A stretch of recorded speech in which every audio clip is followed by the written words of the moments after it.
नमस्कार, मैं हूं अमित शर्मा और हम आपके साथ मौजूद हैं कैपिटल खबर के विशेष कार्यक्रम स्पॉटलाइट विद सिद्धार्थ मिश्रा में। आपको पता है कि इस कार्यक्रम में हमारे साथ मौजूद रहते हैं वरिष्ठ पत्रकार सिद्धार्थ मिश्रा जी, जिनका दिल्ली की राजनीति पर एक पत्रकार के रूप में वर्षों का अनुभव है। लंबे समय तक उन्होंने यहाँ राजनीतिक पत्रकारिता की है और आज का हमारा मुद्दा भी दिल्ली से जुड़ा हुआ ही है। हमारा मुद्दा है कैलाश गहलोत का इस्तीफा। सर, बहुत बहुत स्वागत है आपका। Thank you Amit ji. तो जैसा पता ही है हमें कि कैलाश गहलोत जो दिल्ली के दमदार मंत्री थे, परिवहन मंत्री थे, उसके अलावा और भी कई महत्वपूर्ण विभाग उनके पास थे, प्रशासनिक सुधार, आईटी, गृह और महिला विकास विकास विभाग। उन्होंने इस्तीफा दे दिया और न सिर्फ इस्तीफा दे दिया अपने मंत्री पद से, बल्कि पार्टी भी छोड़ दी और साथ ही शीर्ष नेतृत्व पर कई आरोप भी लगाए हैं। उन्होंने एक चिट्ठी लिख करके शीर्ष नेतृत्व को कटघरे में खड़ा किया है और उनका कहना है कि आप जो है आम आदमी पार्टी, वो जिन मुद्दों को लेकर के राजनीति में आई थी उससे भटक गई है। और उधर आपकी तरफ से कैलाश गहलोत पर आरोप लगाए गए हैं। उनका कहना है आपका कहना है कि जो उनके राज्यसभा सांसद हैं, वो उनका कहना है कि बीजेपी की स्क्रिप्टेड जो तैयार स्क्रिप्ट है वो कैलाश गहलोत पढ़ रहे हैं और उन पर बीजेपी ने ईडी और सीबीआई का दबाव डलवा कर इस्तीफा दिलाया है। लेकिन ये सिर्फ इनका ही मामला नहीं है। इनसे पहले स्वाति मालीवाल भी पार्टी छोड़ चुकी हैं और 8 महीने पहले अभी जो एक और मंत्री थे दिल्ली सरकार के, राजकुमार आनंद, उन्होंने भी पार्टी से इस्तीफा दे दिया था और मंत्री पद से और पार्टी भी छोड़ दी थी।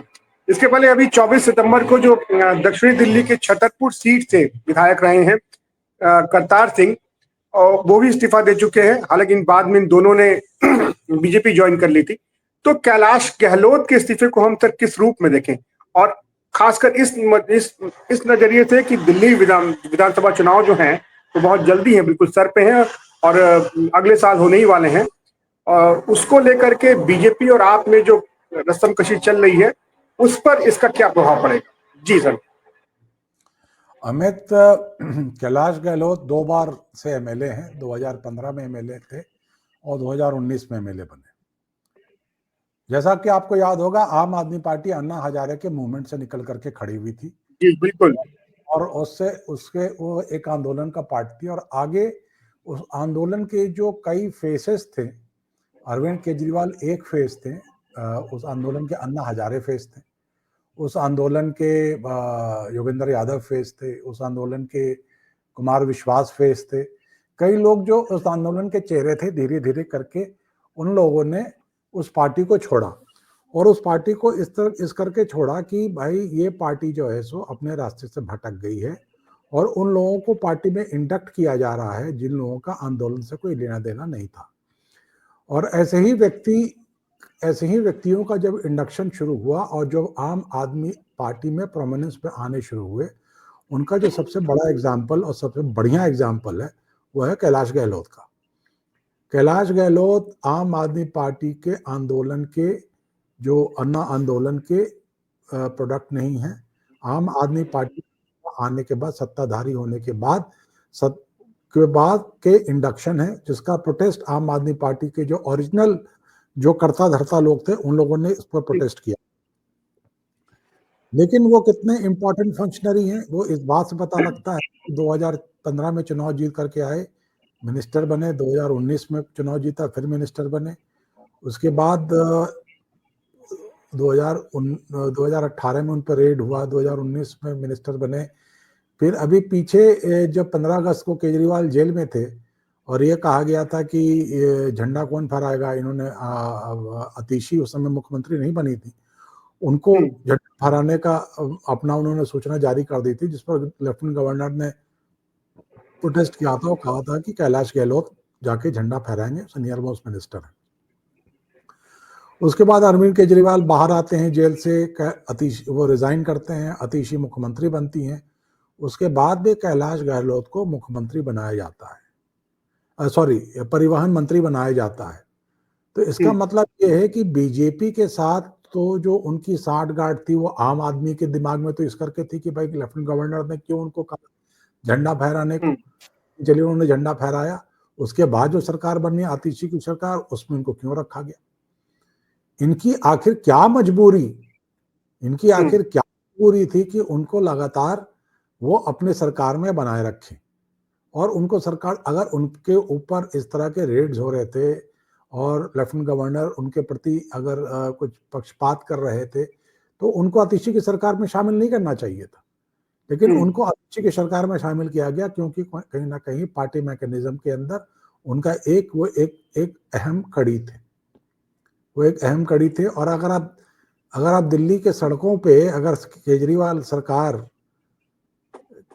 की कोई अगर प्रेजेंस आपको देखने को मिला है, तो वो जो ऑरेंज जो क्लस्टर की बसेस जो हैं, जो प्राइवेट बसेस जो हैं, उसके पीछे वो लगा रहता है एक बैनर जिसमें लगता है कि मैंने अपना लेन चुन लिया, कि आप अपने लेन में चल रहे हैं, जिसमें केजरीवाल और गहलोत का फोटो होता है, और गहलोत सबसे ज्यादा इन फोटो में दिखते हैं। गहलोत एज ए मिनिस्टर बहुत ही अनसक्सेसफुल ट्रांसपोर्ट मिनिस्टर थे।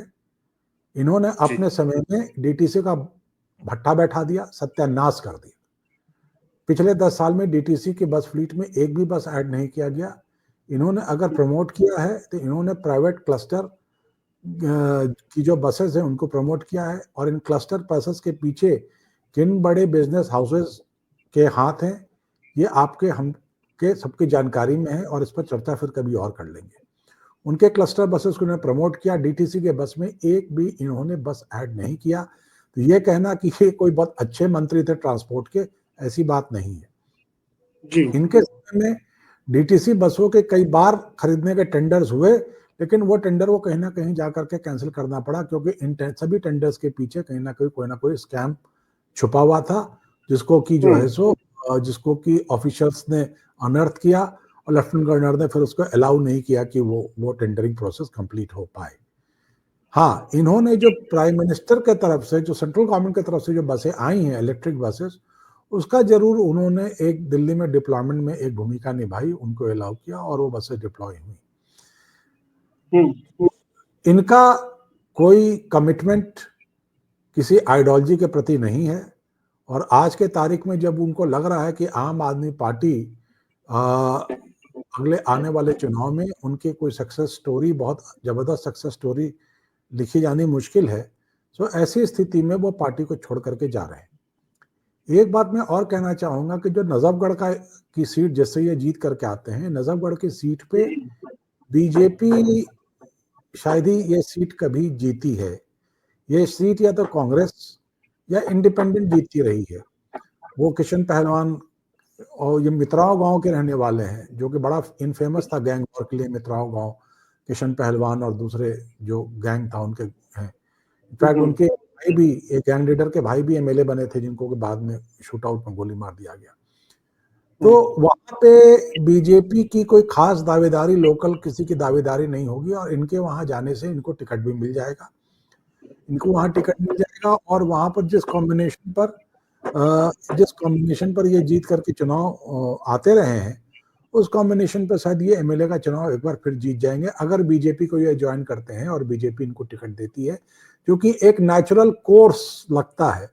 क्योंकि जैसे मैंने कहा कि बीजेपी वहां पर ग्रास रूट्स पे कोई बहुत मजबूत नजफगढ़ में नहीं है, वहाँ इंडिपेंडेंट जीत रहे हैं, और ये व्यक्ति चूंकि नजफगढ़ से 2 बार चुनाव जीत चुके हैं, जाट समुदाय के हैं और पैसे रुपए से धनी है, तो ये चुनाव लड़ने में सक्षम होंगे। और इन्होंने उस समय धक्का दिया है आम आदमी पार्टी को, जबकि इनको नैया पार्टी से डगमगाई हुई है, तो कहीं ना कुछ रिवार्ड तो बीजेपी इनको जरूर देगी, ऐसा मेरा मानना है। तो क्या जाट समुदाय से आने वाले नेता हैं, और जाट समुदाय जो है मोटा मोटी देखा जाए तो बीजेपी को वोट करता है दिल्ली में, तो क्या इनके आने से कुछ फर्क पड़ेगा वोटिंग पैटर्न पे? तो आप जो कह रहे हैं जाट समुदाय, वो ये वो लोकसभा लेवल पर जाट समुदाय बीजेपी को वोट करता रहा है, बिकॉज उनके प्रोमिनेंट लीडर्स रहे हैं। साहब सिंह वर्मा, लेट साहब सिंह वर्मा चीफ मिनिस्टर का एक रोल रहा है, उनके बेटे फिर परवेज साहब सिंह को टिकट देती रही है, पश्चिमी दिल्ली से बीजेपी जीतते रहे, और इस बार भी एक जाट कैंडिडेट को उन्होंने टिकट दिया जो कि चुनाव जीते। लेकिन जाट इनको ऐसे भी, वहां जो लोकल पॉलिटिक्स है नजफगढ़ की, जाट वैसे भी गहलोत को अपने जाट समुदाय के लोग, क्योंकि इसके पहले मुझे याद नहीं आ रहा कि कोई जाट समुदाय का नेता वहां, किशन पहलवान का भाई तो जरूर जीता था जाट समुदाय से, उसके पहले वहां यादव कम्युनिटी के लोग जीतते रहे उनका मैं नाम बोल रहा हूँ, बड़े प्रोमिनेंट लीडर थे यादव कम्युनिटी के, कांग्रेस से वो 2003 बार एमएलए वहाँ से जरूर चुने गए थे नजफगढ़ से। तो जाटों का वोट इनको मिलेगा, और उसमें कोई जाटों का वोट इनको अपने कारण से मिलेगा, कोई बीजेपी के लोग जाट को सपोर्ट करते हैं इन कारण से नहीं मिलेगा। गौर करने वाली बात यह है कि अपने डिफेंस में जो आम आदमी पार्टी ने जो बात रखी है, उनके नेता जो हैं क्या नाम है, जो संजय सिंह, इन्होंने जो बात कही है कि इनके ऊपर बहुत दबाव था, इनके ऊपर रेट्स पड़ रहे थे, इनके ऊपर ईडी का रेट पड़ रहा था, इनके पास इनकम टैक्स का रेट पड़ रहा था, अनअकाउंटेड इनकम था, इसीलिए इनको उससे बचने के लिए इन्होंने पार्टी से रिजाइन कर दिया। अब बात तो यही है साहब, आम आदमी पार्टी जो कि करप्शन के खिलाफ लड़ते हुए जिसका उदय हुआ, अन्ना हजारे का आंदोलन जो करप्शन के खिलाफ एक आंदोलन था, और उस आंदोलन का से इस पार्टी का उदय हुआ, उस पार्टी ने तो करप्शन के एक से एक नए मापदंड स्थापित किए हैं। आपने देखा होगा कि इन्होंने जो है सो कोई कसर नहीं छोड़ा। एक क्षण के लिए हम ये भी मान लें कि ये आरोप गलत है, लेकिन आरोप लगे, वारंट निकला, कोर्ट ने आपके खिलाफ वारंट दिया, आप अरेस्ट हुए, आप जेल गए। इनमें तो इतनी भी मॉरलिटी नहीं थी कि इन्होंने अपने पदों से इस्तीफा दिया हो। इनके मिनिस्टर्स, चीफ मिनिस्टर खुद अरविंद केजरीवाल इतने दिन जेल में रहे, उन्होंने, और जबकि इन्हीं के लगभग में आगे पीछे में वहां के मुख्यमंत्री हेमंत सोरेन को अरेस्ट किया गया था, और हेमंत सोरेन ने इस्तीफा दे दिया था और अपनी जगह पर दूसरे पर चंपई सोरेन को बनाया था जी। लालू यादव अरेस्ट हुए, उन्होंने इस्तीफा दे दिया था मुख्यमंत्री रहते हुए। और तो ये तो इन्होंने नए नए मापदंड स्थापित किए हैं। और जब बाहर जेल से बाहर आए हैं तो उसके बाद अंडर प्रेशर और कुछ, चूंकि सुप्रीम कोर्ट ने ऐसे आदेश पास कर दिए कि इनको मतलब कहा कि ठीक है आप मुख्यमंत्री बने रहिए, लेकिन आप मुख्यमंत्री का कोई कार्य नहीं करेंगे। उसके बाद इन्होंने फिर आज ही जाकर के इस्तीफा दिया है। तो ऐसी स्थिति में आम आदमी पार्टी के नेता अगर ये कहें कि उनको बहुत अव्वल हिंदुस्तान का, हिंदुस्तान में ईडी सीबीआई का मिसयूज जो भी सरकार सत्ता में होती है, सेंट्रल गवर्नमेंट सत्ता में होती है, भी करती है। कांग्रेस पार्टी के समय में सुप्रीम कोर्ट ने कहा था कि केज्ड पैरट है, और आज के टाइम में भी कहा ये केज्ड पैरट है। लेकिन बात ये है कि आपके यहाँ के अगर किसी नेता का अगर एक क्लीन ट्रैक रिकॉर्ड है, अगर उसका ट्रैक रिकॉर्ड क्लीन है, उसने कोई ऐसी बातें उसके खिलाफ नहीं है, तो उसको कैसे ईडी सीबीआई क्या केस बना लेगी उनके खिलाफ? अनलेस एंड अनटिल आपने कोई करप्शन में की एक्टिविटी ना की हो, ना पार्टिसिपेट किया हो, बिल्कुल कोरे कागज पे तो केस नहीं बनता ना कहीं कागज कालिख पुती होती है जिस पर की केस बनता है। तो इन लोगों पर उन चीजों का केस बना है, चाहे वो सत्येंद्र जैन का केस हो, चाहे वो मनीष सिसोदिया का केस हो, चाहे अरविंद केजरीवाल का केस हो। सबसे बड़ा एग्जाम्पल तो ये है कि ये जो अरविंद केजरीवाल का इन्होंने शीश महल का मुद्दा उठाया है कि आपने सरकारी पैसे का दुरुपयोग करके अपने लिए शीशनुमा महल बनाया।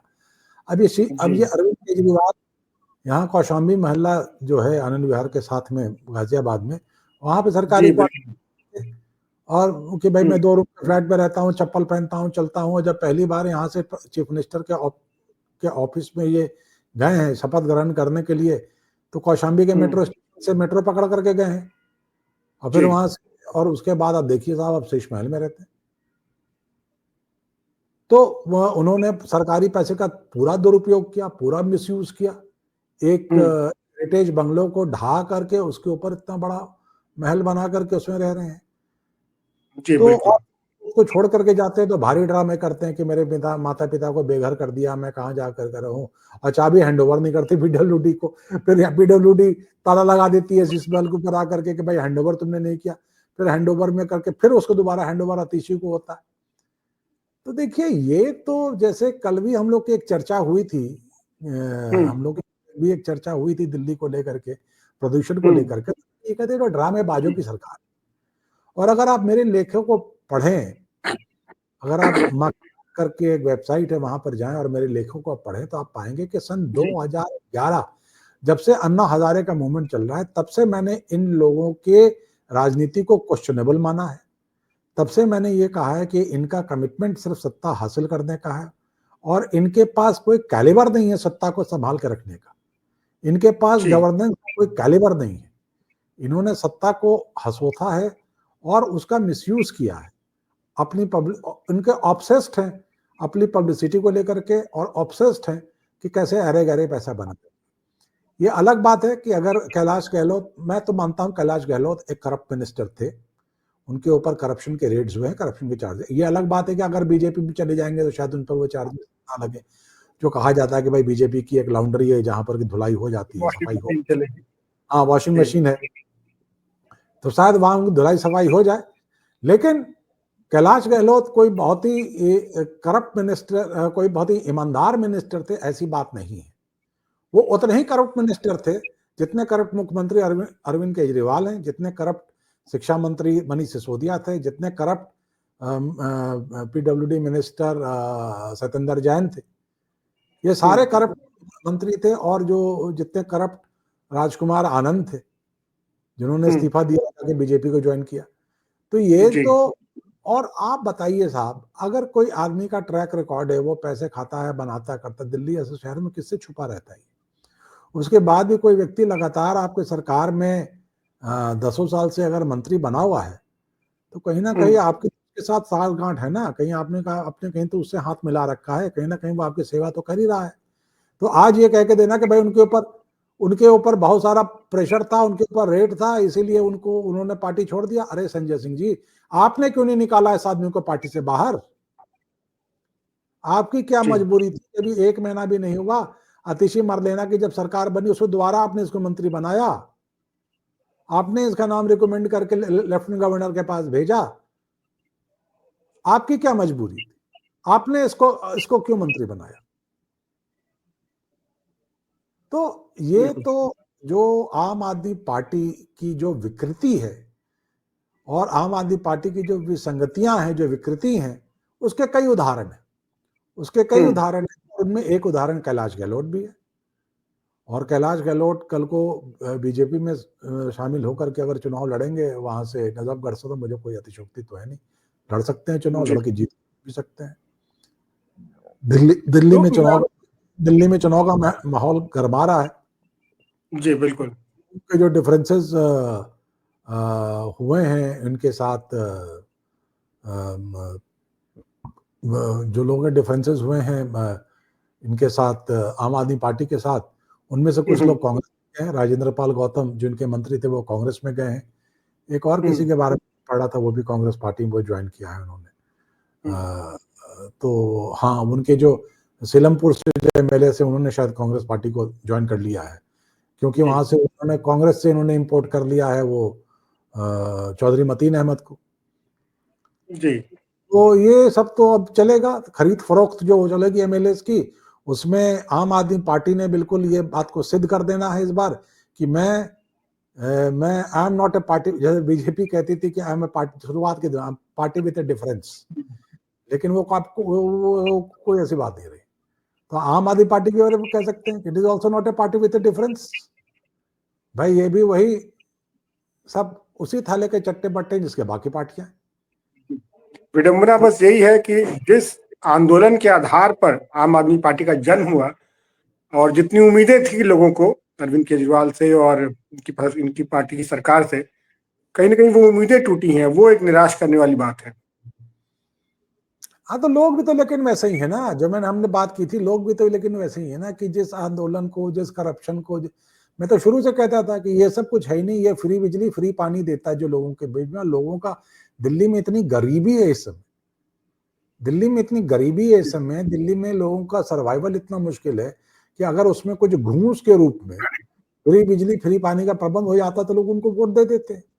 और दूसरा, यहाँ का जो माइनॉरिटी वोटर है, 18-20% माइनॉरिटी वोटर दिल्ली में, उसको लगता है कि ये पार्टी जो है सो अगर हरा सकती है बीजेपी को रोकने के लिए, तो वो उसको वोट दे देती है।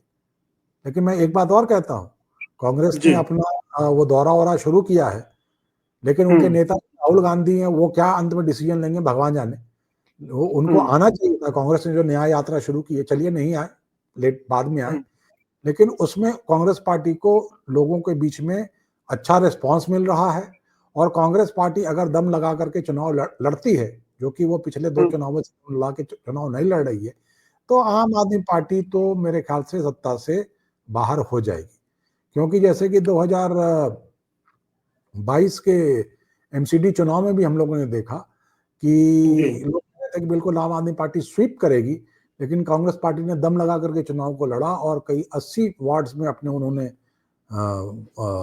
जमानत बचाया, अच्छा चुनाव लड़ा। सीट तो हालांकि 10 ही जीती, लेकिन उन्होंने इतना इंश्योर कर दिया कि आम आदमी पार्टी चुनाव को स्वीप नहीं कर पाई और बिल्कुल बीजेपी और आम आदमी पार्टी नेक एंड नेक रह गई उस चुनाव के अंदर। तो कांग्रेस को ये चुनाव कुछ कह रहे जी जी, मैं कह रहा था कि आपको लगता है कि ये अगर कांग्रेस मजबूती से खड़ी होती है आपके सामने, तो कहीं ना कहीं बीजेपी की जो रणनीति रही है कि जो वोट डिवाइड करने होने वाली, उस पे ही काम हो जाएगा। और चूंकि जब आप मेजोरिटी में आई थी तो कहीं ना कहीं देखिए ये तो बड़ी ऑब्वियस सी बातें हैं जिसके ऊपर लोग बात करते रहते हैं, लेकिन मेरा कहना ये है कि हम इस पे बात ही क्यों करें। कांग्रेस पार्टी एक नेशनल पार्टी है, उसके लिए क्या इतना जरूरी है कि दिल्ली में बीजेपी की सरकार ना बने? अगर दिल्ली में आम आदमी पार्टी सरवाइव करती है, देखिए तो पॉलिटिकल अंडरस्टैंडिंग की बात है। अगर आम आदमी पार्टी दिल्ली में सरकार करती है, ये दिल्ली में करप्शन करती है, एक्साइज घोटाला करती है, उसका पैसा कहां लगाती है? गोवा के चुनाव में। गोवा के चुनाव में वो लड़ती है, हरवाती किसको है? कांग्रेस को। हरियाणा में चुनाव लड़ती है, हरियाणा में भी आपने जिक्र किया था इस बात का। हरवाती किसको है? कांग्रेस को। पंजाब में उसने किसके गवर्नमेंट को रिप्लेस किया? कांग्रेस को। तो कांग्रेस के लीडर्स को तो लॉन्ग टर्म में सोचना चाहिए कि यह पार्टी नेशनल लेवल पर बहुत ही हानिकारक है उनके पॉलिटिकल प्रोग्रेस के लिए। और उनको चाहिए कि अगर वो बीजेपी से सही मायने में दो दो हाथ करना चाहते हैं, तो सबसे पहले उनको आम आदमी पार्टी जैसे आदमी को शिकस्त मिलना बहुत जरूरी है और स्ट्रैटेजिकली उनको ये चुनाव लड़ना चाहिए। और अगर बीजेपी की सरकार बन भी जाती है, आम आदमी पार्टी अगर सरकार से बाहर हो जाती है, तो और माइनॉरिटी कमेटी को भी समझना चाहिए, कम्युनिटी को समझना चाहिए कि इससे कोई कांग्रेस कमजोर नहीं हो रही है, इससे कांग्रेस मजबूत ही होगी आगे चल करके। और कौन जाने अगर कांग्रेस बहुत अच्छे से चुनाव लड़ गया और वो आम आदमी पार्टी किसके वोट बैंक को लेकर बैठा हुआ है? कांग्रेस के वोट बैंक को लेकर के बैठा हुआ है। वो वोट बैंक अगर शिफ्ट कर गया स्टॉक एंड बैरल, तो कांग्रेस अच्छे नंबर्स ला सकती है, अच्छे एमएलए जिता सकती है। और आज के तारीख में सबको याद कर रहा है कि भाई शीला दीक्षित का सरकार था तो बसें बड़ी अच्छी थी, सड़कें बड़ी अच्छी थी, फ्लाईओवर बन रहे थे, मेट्रो का धड़ाधम का। अगर ऐसा था तो कांग्रेस पार्टी को उस गुडविल को भजाना चाहिए ना, उस गुडविल को भुनाना चाहिए, उसको इनकैश करना चाहिए, चुनाव लड़ना चाहिए। और मेरे ख्याल से जितने इस तरह के नेता टूट के जा रहे हैं आम आदमी पार्टी से, वो सारे इस बात को इंगित कर रहे हैं कि आम आदमी पार्टी कमजोर बन रही है और कांग्रेस को सबसे पहले पाउंड ऑन करना चाहिए इस अपॉर्चुनिटी को, ना कि वो इन लफड़ों में पड़े कि आम आदमी पार्टी कमजोर पड़ेगी तो बीजेपी की सरकार बन जाएगी, ये बन जाएगी। अरे आम आदमी पार्टी अगर एग्जिस्ट करेगी तो बीजेपी की सरकार कई प्रदेशों में बनाएगी, सेंटर में बनाएगी। और अगर आम आदमी पार्टी विलुप्त होती है तो कांग्रेस का नेशनल पॉलिटिक्स, स्टेट पॉलिटिक्स में रिवाइवल हो जाएगा। जी, हालांकि ये अभी दूरगामी योजना लग रही है सर मुझे कांग्रेस के लिए, क्योंकि चुनाव तो अगले 2 महीने के बाद ही हो जाएंगे और बीजेपी ने तैयारी शुरू भी कर दी है। और जैसे ही अभी महाराष्ट्र और झारखंड के इलेक्शन खत्म होंगे तो फिर पूरी की पूरी टीम जो है वापस दिल्ली में लग जाएगी। मैं आपकी बात कह रहा हूं कि कांग्रेस वो इस अपॉर्चुनिटी का अगर दिल्ली में फायदा नहीं उठाएगी, कांग्रेस इस चुनाव को नहीं लड़ेगी दिल्ली में ढंग से कांग्रेस, तो कांग्रेस पार्टी का अस्तित्व दिल्ली में हमेशा के लिए खत्म हो जाएगा। और कई ऐसे वोटर्स जो कि इसके मैल गवर्नेंस से, आम आदमी पार्टी के मैल गवर्नेंस से, नॉन गवर्नेंस से त्रस्त है और जो शायद बीजेपी को वोट डालना नहीं चाहते हैं, उनके पास अल्टीमेटली कोई चारा नहीं बचेगा कि वो बीजेपी को वोट डाले। जी, अल्टीमेटली तो यही होता है सर, जिस दिन आप वोट डालने जाते हैं, वोटर जिस दिन बूथ पहुंचता है, उस दिन कई तमाम समीकरणों पर विचार करने के बाद अल्टीमेटली उसको लगता है कि आखिर तमाम जो खामियां हैं, तमाम कमजोरियां, उसके बावजूद वोट मैं दूं तो कैसे दूं, तो फिर जो उसकी नजर में जो पार्टी बसती है उसे वो वोट डालता है। क्योंकि नोटा में भी वोट बहुत कम पड़ते हैं और नोटा में हमारे यहाँ ये भी कोई व्यवस्था नहीं कि अगर नोटा के वोट ज्यादा हो जाए तो उससे किसी के कैंडिडेचर पे कोई इफेक्ट पड़े। तो अब ये वोटर की भी मजबूरी हो जाती है कि जो व्यवस्था है उसमें उसे खराब और शायद सबसे खराब के बीच में चुनाव करना पड़ता रहा है, तो ये चीज हो जाती है। तो चलिए, आप बहुत जमीनी बातें आपने बताई आज। ये जो मुद्दा हमने लिया दिल्ली चुनाव का, और अब जैसे ही झारखंड और महाराष्ट्र के चुनाव खत्म होंगे तो फिर दिल्ली चुनाव की सरगर्मियां शुरू हो जाएंगी। और ये अशोक कैलाश गहलोत का जो इस्तीफा है, ये कहीं ना कहीं एक कड़ी है जो दिल्ली चुनाव से जुड़ रही है, और इसका असर हमें दिखाई पड़ेगा दिल्ली चुनाव में भी। और हम इस मुद्दे पर आगे भी बात करते रहेंगे। हम सर, बहुत बहुत शुक्रिया आपका शामिल होने के लिए इस प्रोग्राम में, और दर्शकों का भी हम शुक्रिया अदा करते हैं कि वो हम हमारे साथ रहते हैं, हमारा उत्साह बढ़ाते रहते हैं। आपसे फिर से अपील है कि आप इस प्रोग्राम को लाइक कीजिए, कमेंट कीजिए, आप अपने सवाल बताइए, आप बताइए कि प्रोग्राम कैसा लग रहा है आपको। और अगर आप कुछ और मुद्दे जानना चाहते हैं, समझना चाहते हैं, तो जरूर हमें बताएं, हम उन पर भी चर्चा करेंगे, बातचीत करेंगे। तो आप सब लाइक करें, सब्सक्राइब करें, कमेंट करें और शेयर भी करें, ताकि ज्यादा से ज्यादा लोगों के बीच ये प्रोग्राम पहुंच सके। हम जो है वो मेन स्ट्रीम मीडिया जिन मुद्दों को छोड़ रहा है, जहां बात नहीं होती है वहां हम बात करते हैं आमतौर पर। तो आप जरूर देखिए इस प्रोग्राम को। सर, आपका बहुत बहुत धन्यवाद, आप शामिल हुए और इतनी गहन जानकारी में दीजिए। नमस्कार। नमस्कार।